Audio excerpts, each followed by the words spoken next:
আসসালামু আলাইকুম বন্ধুরা, তানিয়া ভিলেজ কিচেনে আপনাদের সবাইকে স্বাগতম। শীতের এই মৌসুমে কুমড়ো বড়ি নিয়ে হাজির হয়ে গেছি। এই কুমড়ো বড়িগুলো আমি কিভাবে তৈরি করেছি সব বিস্তারিত আপনাদেরকে দেখাই দেবো। আর এইভাবে আপনারা কুমড়ো বড়ি তৈরি করলে ইনশাল্লাহ খেতেও ভালো হবে, দেখতেও সুন্দর হবে।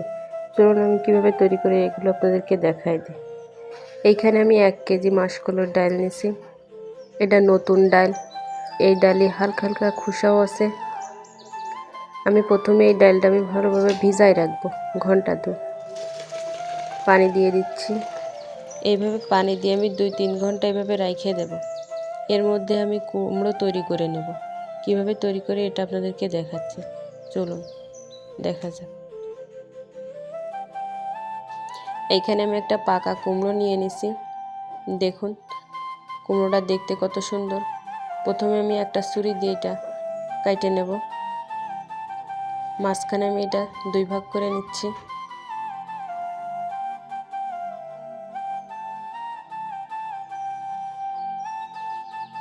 দেখুন কুমড়োটা কতটা পাকা এবং পুরো। আমার ভিডিওটা যদি আপনাদেরকে ভালো লেগে থাকে একটা লাইক করবেন, কমেন্ট করবেন এবং যারা সাবস্ক্রাইব করেনি তারা সাবস্ক্রাইব করতে ভুলবেন না। এবং ভিডিও শেষে ভালো মন্দ যেটাই হোক কমেন্ট করে যাবেন। যদি কোনো ভুল হয়ে থাকে সেটাও বলে যাবেন। আর যদি কিছু শিখে থাকেন কমেন্ট করতে ভুলবেন না।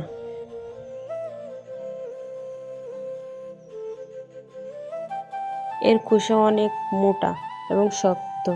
এটা আমি ছুরিতে সম্ভব না, আমি এটা বটি দিয়ে কুটে আপনাদেরকে দেখাচ্ছি।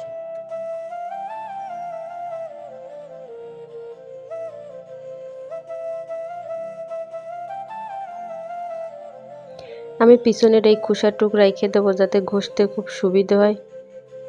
অনেকে কুমড়া বড়ি বানায় কিন্তু অনেক সময় সিদ্ধ হয় না, কিন্তু আমার এই রেসিপিটা যে ফলো করবেন ইনশাল্লাহ খুবই ভালোভাবে এই কুমড়ো বড়ি সিদ্ধ হবে এবং খেতেও স্বাদ লাগবে।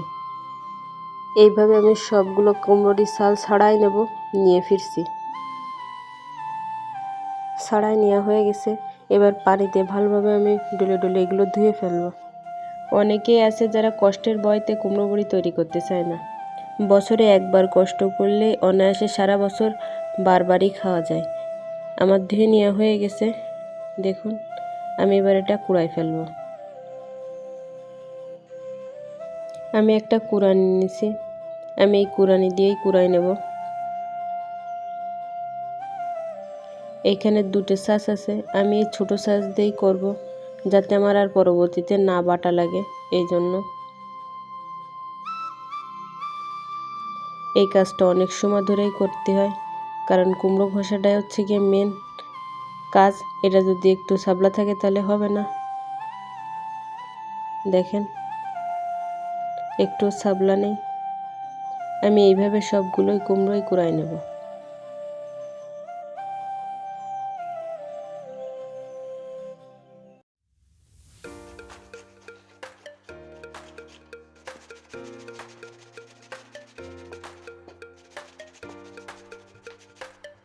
সবগুলো কুমড়োই আমার কুড়ানো হয়ে গেছে।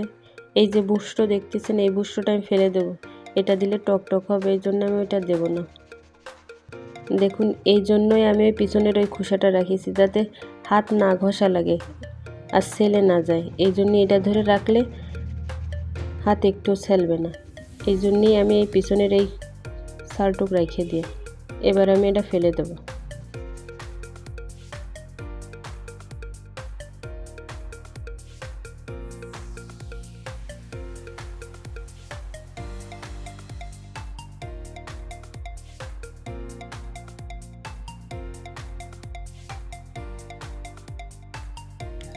আপনাদেরকে কাছ থেকে দেখাচ্ছি, দেখুন কত সুন্দর কুড়ানি হয়েছে। আমি এবার এটা ঝরা দিয়ে দেব।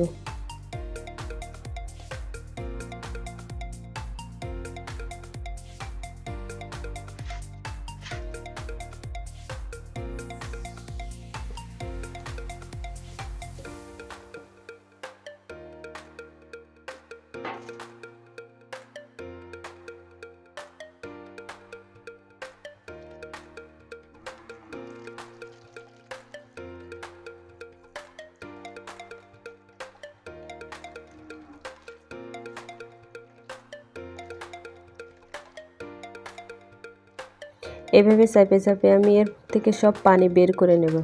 যত ভালো চাইপে পানি বের করে নেওয়া যাবে ততই ভালো, কিংবা তত টক কম হবে।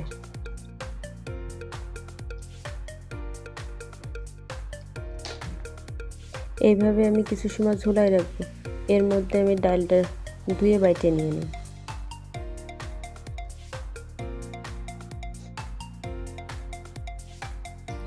ডাল ভিজে গেছে, দেখুন কত বড় বড় হয়ে গেছে।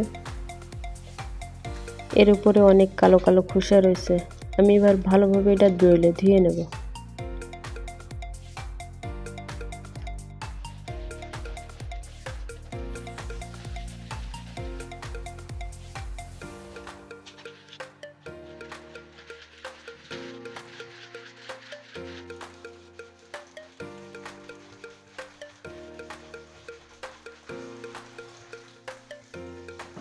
ডলে নেওয়া হয়ে গেছে, আপনাদেরকে দেখাচ্ছি। দেখুন কত সাদা চকচকে হয়ে গেছে। আমি এবার এটা ঝরা দেব, দিয়ে আমি বাইটে নেব। ঝরা দেওয়া হয়ে গেছে, এবার আমি এখানে অল্প অল্প নিয়ে আমি বাইটে নেব।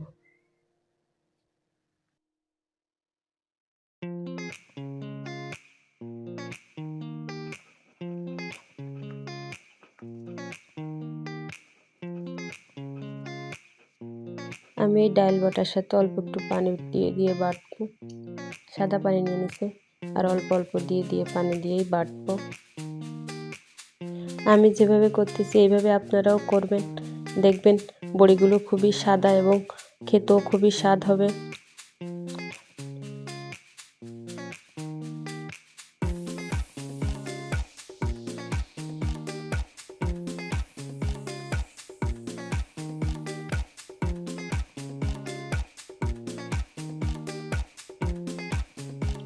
আমি শিলপাটায় বেটে নিচ্ছি, আপনারা চাইলে ব্লেন্ডারেও বেটে নিতে পারেন। এই ডালটা খুবই মিহি করে বাটতে হবে, তাহলে কুমড়ো বড়ি খেতে খুবই স্বাদ লাগবে।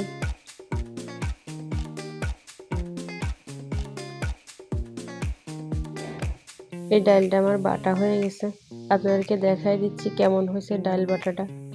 দেখুন এর মধ্যে কোনো সাবা নেই। এভাবে আপনারাও বেটে নেবেন। এভাবে আমি সব ডালই বেটে নেব। এই পর্যায়ে আমি আপনাদেরকে দেখাই দেবো ডাল আর কুমড়োর পরিমাণটা, কতটুক ডালে কতটুকানি কুমড়ো দিলেই ভালো হবে। সেই ঝরা দেওয়া কুমড়ো আমি এখানে নিয়ে এসেছি। দেখুন এতে কোনো পানি নাই। এখানে আমি অল্প পরিমাণ করে আপনাদেরকে বুঝাই দেবো। এক মুঠ ডাল বাটা। দেখুন এই বড় এক মুঠ ডাল বাটার সাথে আমি কতটুকানি কুমড়ো নিচ্ছি। ছোট এক মুঠ, এরকম চাইপে এক মুঠ, এতটুকু নিলেই হবে। এর সাথে আমি এবার মিশাই ফেলবো। এইভাবে যদি পরিমাপ না করতে পারেন তাহলে আপনাদেরকে আর একটা টিপস বলে দিচ্ছি। সেটা হলো 1 কেজি ডালি আপনি 1 কেজি কুমড়োই নেবেন। প্রথম যখনই কাটার আগে মাইপে নেবেন 1 কেজি। ওই 1 কেজি কুমড়ো কাইটে ছেলে পানি ঝরায় 1 কেজির ডালের সাথে মাখায় নেবেন, তাহলে আর এইভাবে মাপ দেওয়া লাগবে না। যেহেতু আমি বারবার করি, এজন্য আমার পরিমাপটা জানা এবং বুঝতে পারি কতটুকু নিতে হবে। এই জন্য আমি এইভাবে নিছি। আপনারা যারা নতুন এবং যারা বানাতে গেলে বানানো হয় না, তারা এইভাবে প্রথমেই মাইপে নেবেন, তাহলে খুবই সহজ হবে। আমি এইভাবে সব কিছু তৈরি করে নিয়ে আমি সারা রাত রেখে দেব। সকালবেলা ফেটায় আমি দিয়ে দেব। সকালবেলা আমি এটা ভালোভাবে ফেটাই নিচ্ছি। সূর্য ওঠার আগেই আমি কুমড়ো বড়ি দিয়ে দেব। এটা যত ভালো ফেটানো যাবে কুমড়ো বড়ি তত ভালো ফুলবে এবং সিদ্ধও হবে। আমি এর মধ্যে হালকা একটু লবণ দিয়ে দিছি এবং হাত ভিজানো পানি দিছি, দিয়ে আমি ভালোভাবে ফেটাই নিচ্ছি। ফেটানো হয়ে গেছে, আমি এগুলো পলিথিনের মধ্যেই ভরে নিছি। এটা হচ্ছে গিয়ে কেক বানানোর যে পলিগুলো পাওয়া যায় তার মধ্যেই দিছি, দেখতে যাতে সুন্দর হয় এবং তার জন্য কেকের ফুল কাটার ছাঁচও ব্যবহার করতেছি। দেখুন কত সুন্দর হয়েছে কুমড়ো বড়িগুলো। হাত দিয়েই কাটে নেওয়া যায়, কিন্তু এইভাবে দিলে খুবই ভালো লাগবে দেখতে এবং খেতেও খুব স্বাদ লাগে। আপনারা যাদের বাড়িতে কেকের ছাঁচ আছে তারা কেকের ছাঁচ দিয়ে তৈরি করবেন, আর যদি না থাকে তাহলে হাতেই কেটে নেবেন। আগের প্রসেসিংগুলো যদি ঠিক থাকে তাহলে যেভাবেই দেন না কেন বড়ি, ইনশাআল্লাহ বড়িগুলো খুবই ভালোভাবে সিদ্ধ হবে এবং খেতেও খুব ভালো লাগবে। যাদের কাছে আমার এই ভিডিওটা ভালো লাগছে তারা একটা লাইক করবেন, কমেন্ট করবেন এবং যারা সাবস্ক্রাইব করেননি দ্রুত আমার চ্যানেলটিকে সাবস্ক্রাইব করে দেবেন।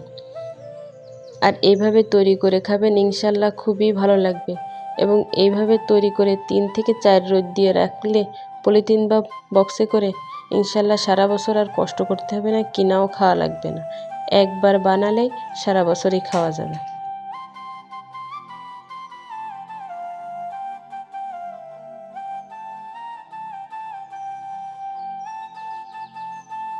যারা পলিথিনে ব্যবহার করবেন বা ছাঁচ দিয়ে ব্যবহার করবেন তাদেরকে আমি দেখাই দিচ্ছি।